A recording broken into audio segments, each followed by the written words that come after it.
നമസ്കാരം. ഞാൻ ആൻഡപ്പൻ, ഈ വീടിന്റെ ഗൃഹനാഥൻ. ആൻഡപ്പൻ എന്ന പേര് പോലെ തന്നെയാണ് എന്റെയും അവസ്ഥ. ഈ വീട്ടിലുള്ള എന്റെ കുരുത്തം കെട്ട മക്കൾ എവിടെ പോയി എന്തിടങ്ങേറുണ്ടാക്കിയാലും അവരുടെ പേരിന്റെ കൂടെ ആൻഡ് അപ്പൻ എന്നുകൂടെ അങ്ങ് ചേർക്കും. അതായത് ആൻഡപ്പൻ എന്റെ പേര്. അതോടെ ഞാനും ഇടങ്ങേറിലാവും.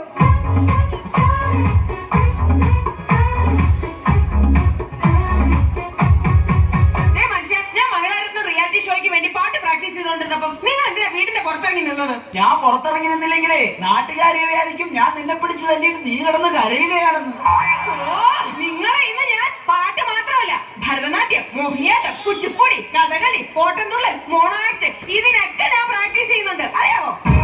ഇതാണ് ആൻഡപ്പന്റെ ഭാര്യ റോസിക്കുട്ടി. റിയാലിറ്റി ഷോയിൽ പങ്കെടുത്ത് താരമാകാൻ അരയും തലയും മുറുക്കി ഒരുങ്ങിയിരിക്കുകയാണിവർ.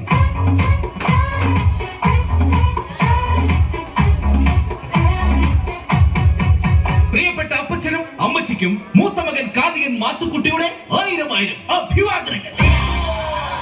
മോനെ മാത്തുക്കുട്ടി, നിന്റെ ഇന്നത്തെ കഥാപ്രസംഗ പരിപാടി എങ്ങനെ ഉണ്ടായിരുന്നടാ? അതൊരു കഥയാണ് അമ്മച്ചി. റിയാലിറ്റി ഷോയിലൂടെ ശ്രദ്ധേയനായിക്കൊണ്ടിരിക്കുന്ന എന്റെ കഥാപ്രസംഗം കേൾക്കാൻ ഇന്നലെ ഒറ്റൊരുത്തൻ പോലും വന്നില്ല.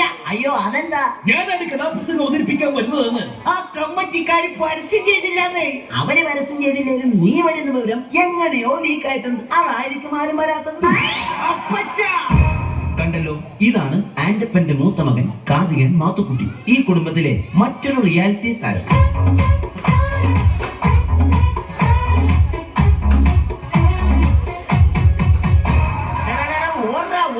എന്റെ കൺമുമ്പിൽ കണ്ടുപോരുത് അവന്റെ ഒരു ഒടുക്കത്തെ സിനിമാറ്റിക് ഡാൻസ്.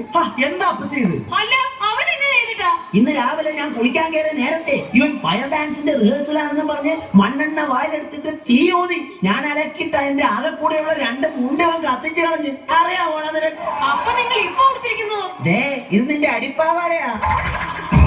ഈ വന്നതാണ് ഈ വീട്ടിലെ ഇളയ താരം, സിനിമാറ്റിക് ഡാൻസുകാരൻ ജോണിക്കുട്ടി. ഇതും മറ്റൊരു റിയാലിറ്റി താരമാണ്. ചാനലും തുറക്കുമ്പോൾ